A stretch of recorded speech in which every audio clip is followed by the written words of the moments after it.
queridos hermanos y amigos, es que los profetas primeros y postreros no añadieron nada sustancial a lo que enseñó Moisés. Su función era confortar al pueblo, animar al pueblo, amonestar al pueblo, confirmar lo que había enseñado Moisés, explicar, amplificar, redarguir. El propósito era que la gente retornara a lo que había enseñado Moisés. Por eso es que los profetas muy a menudo le dicen a Israel: volveos, volveos, es decir, vuelvan otra vez a Jehová. Ahora necesitamos movernos al periodo después del cautiverio en Babilonia. El periodo después del cautiverio es desde el año 539 hasta el año 425 antes de Cristo. Ya estamos llegando hacia el final del periodo del Antiguo Testamento. Y vamos a hablar por unos momentos de Esdras y Nehemías, que se levantaron después del cautiverio en Babilonia. Lo interesante es que Esdras y Nehemías, aunque se están levantando alrededor del año 450 a.C., todavía todo lo que hacen, lo hacen apelando a los escritos de Moisés. Permítanme mencionarles nada más algunas referencias, porque no podemos leerlas todas por la escasez del tiempo, pero les doy las referencias. En Esdras, el capítulo 3 y el versículo 2, dice que después del cautiverio, el pueblo edificó un altar con las especificaciones que había dado Moisés.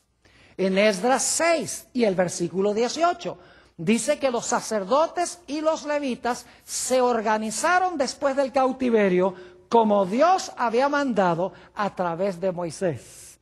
En Esdras 9 y el versículo 11, se prohibieron matrimonios mixtos entre los israelitas y los paganos. Y dice, porque debían obedecer lo que Dios había mandado a través de los escritos de Moisés.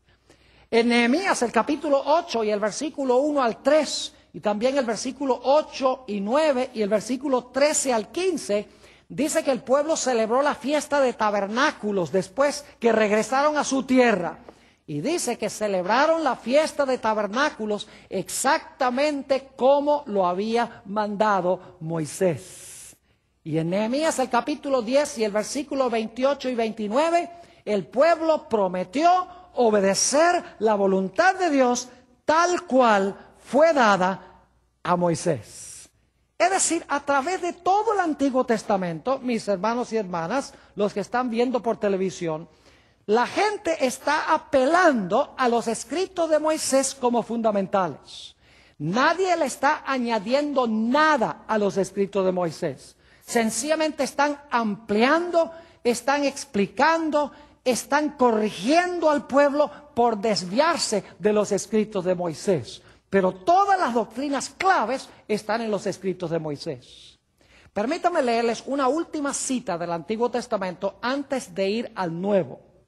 Malaquías, el capítulo 4 y el versículo 4 al 6 habla de algo que va a suceder antes del día grande y terrible de Jehová. La Biblia dice que Dios va a mandar a Elías, el profeta, antes del día grande y terrible de Jehová. Dicho sea de paso, el primer cumplimiento de esto fue con Juan el Bautista. Juan el Bautista fue el que vino en el espíritu y el poder de Elías. Ahora, ¿qué es lo que iba a enseñar este Elías? No en persona, sino con el espíritu y poder de Elías. Malaquías, el capítulo 4 y el versículo 4 hasta el versículo 6. Dice aquí: acordaos de la ley de Moisés mi siervo, al cual encargué en Horeb ordenanzas y leyes para todo Israel. ¿A qué es lo que está apelando Malaquías? ¿A los escritos de quién? De Moisés. Versículo 5. He aquí, yo os envío al profeta Elías antes que venga el día de Jehová grande y terrible. Él hará volver el corazón de los padres hacia los hijos y el corazón de los hijos hacia los padres, no sea que yo venga y hiera la tierra con maldición. Fíjense que dice aquí que cuando se iba a levantar este Elías final, que se debía nuevamente atraer atención a los escritos de ¿quién? A los escritos de Moisés. Nos hemos movido a través de todo el Antiguo Testamento. Tenemos a Moisés, quien es fundamental. Todas las doctrinas de la iglesia, tanto generales como distintivas, están en los escritos de Moisés. Luego Josué apela a Moisés, los jueces apelan a Moisés, los reyes apelan a Moisés, los profetas primeros y los profetas postreros apelan a Moisés, Esdras y Nehemías apelan a Moisés. Y dice que cuando se levantara este Elías para preparar el camino para el Mesías, él también iba a traer a colación a Moisés. Es decir, que todo lo que vino después de Moisés tenía única y exclusivamente el propósito de ampliar y explicar lo que escribió Moisés, aplicarlo a su época y corregir a los que no vivían en armonía con lo que escribió Moisés. ¿Está claro este punto? Ahora necesitamos ir al Nuevo Testamento. El Nuevo Testamento fue escrito aproximadamente entre los años 45 y 90 después de Cristo. Lo interesante es que el Nuevo Testamento no presenta fundamentalmente nada nuevo que no se encuentre ya en el Antiguo Testamento.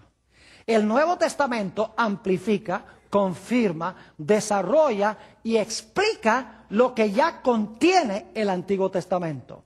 El Nuevo Testamento no añade nada sustancial al Antiguo Testamento, ni contradice lo que está en el Antiguo Testamento. Podemos notar, por ejemplo, la vida de Jesús. ¿Saben ustedes que la vida de Jesús toda está revelada en el Antiguo Testamento?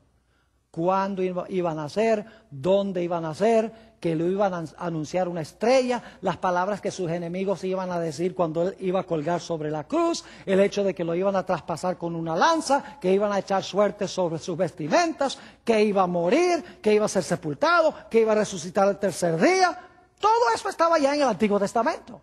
Lo único que hace el Nuevo Testamento es ampliar y explicar y decir, mire, este es el que cumplió todas estas profecías que están en los escritos de Moisés y en los escritos de los profetas.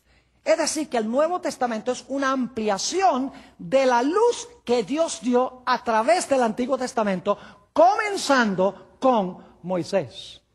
Si yo tuviera tiempo, les demostraría que el santuario hebreo es una revelación del plan de salvación. Todas las funciones de Jesús, como Cordero de Dios que quita el pecado del mundo, como intercesor en el lugar santo del santuario, como juez en el lugar santísimo, como el que va a colocar los pecados sobre el macho cabrío Azazel al final de la historia, símbolo de Satanás. Es decir, que todo lo que Jesús iba a hacer en la historia de la salvación ya se revela en el Antiguo Testamento y se encuentra fundamentalmente en los escritos de Moisés.